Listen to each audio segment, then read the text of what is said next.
এই master role কর্মচারী শ্রমিকদের মজুরি বৃদ্ধি 30 দিনের কথা বলেছে।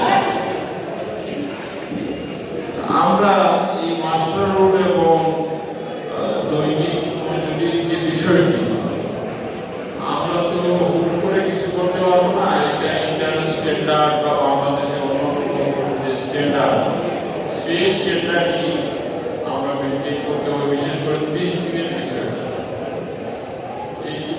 আমরা মেনে চলব। তবে আপনাদের মজুরি গত বছর বৃদ্ধি করা হয়েছিল, এইবার চেষ্টা করব আপনাদের মজুরি বৃদ্ধি করা যায়। আপনারা মামলা করে চাকরি স্থায়ী যে একটু দাবি করেছেন, এই মামলা করে এগুলোর সমস্যার খুব একটা সমাধান আসবে। আমার কাছে আমার দৃষ্টিতে মামলা করে যারা রায় পেয়েছেন, তারা যারা মামলা করেন নাই, তারা আমার দৃষ্টিতে সমান। যেভাবে হোক, যার মাধ্যমে হোক, আপনারা যখন এত পর্যন্ত এসেছেন, চাকরি স্থায়ী করে সবারই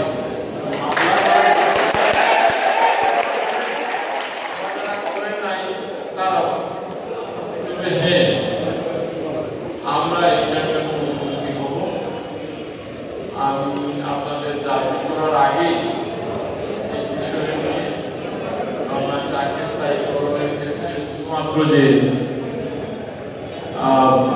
প্রাইম মিনিস্ট্রি অর্থাৎ স্থানীয় সরকার মন্ত্রণালয় স্থায়ী করে দিতে পারবে তা না, এটার সাথে অর্থ মন্ত্রণালয় জড়িত, কিছু কিছু ক্ষেত্রে জনপ্রশাসন মন্ত্রণালয় জড়িত, বিশেষ করে অফিসার লেভেলে যাদের স্থায়ী করার বিষয় আসবে তাদের জনপ্রশাসন মন্ত্রণালয় জড়িত যাবে। এই যে আমলাতান্ত্রিক প্রক্রিয়া, এইটা আমি এখনই শুরু করব এবং যত তাড়াতাড়ি সম্ভব চেষ্টা করব।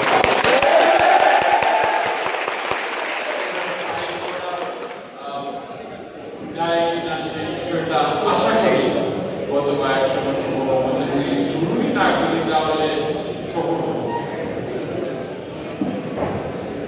ঈদেও পূজায় বেতনের অর্ধেক বোনাস। আমরা অ্যাকাউন্টস ডিপার্টমেন্ট বলতে পারবেন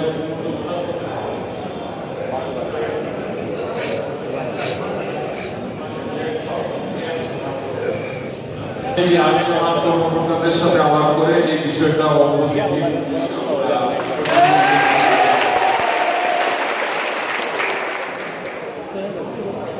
এইটা তো অবশ্যই 4 নম্বর যোগ্যতার ভিত্তিতে প্রমোশনের ব্যবস্থা করে বৈষম্য করতে হবে। অবশ্যই এটা সব ক্ষেত্রে হওয়া উচিত, সিটি কর্পোরেশন না। বাংলাদেশের সিভিল সার্ভিস বলেন, মিলিটারি সার্ভিস বলেন, কর্পোরেশন সার্ভিস বলেন, প্রত্যেকটা জায়গায় এই গত 17 বছরে এই জিনিসটা হারিয়ে গিয়েছিল যে যোগ্যতার প্রমোশন হতো না, যার জন্য অনেক মেধাবীরা জড়ে পড়ে গেছে। আমাদের অনেক বন্ধু বান্ধব বিভিন্ন সার্ভিসে তাদের কাঙ্ক্ষিত পজিশন শেষ পর্যন্ত রিটায়ারমেন্টের সময় পায়নি, শুধুমাত্র এইটার অভাব থাকায়। যোগ্যতার ভিত্তিতে অবশ্যই এটা বিবেচনা করা হবে। কর্মকর্তা অসুস্থ রোগীদের সুচিকিৎসা প্রদান করা, আমরা এইটা হয়তো বা একটা সিলিং করা যায় কিনা আমরা দেখবো। একটা অনেক হলো এখন এই রোগের চিকিৎসার পুরো দায়িত্ব দেওয়া হয়, হয়তো বা এই চিকিৎসার জন্য একটা লাভ সার্ভিস দেওয়া যায় কিনা সেটা আলাদা।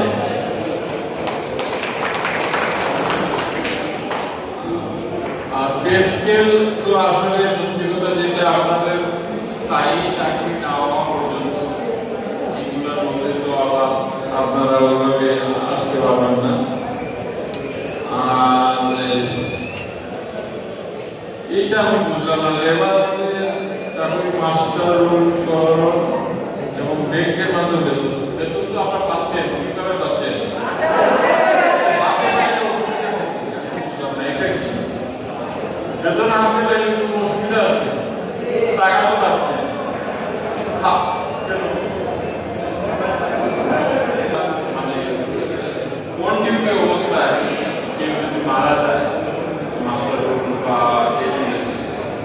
তারা কিছুই পায় না।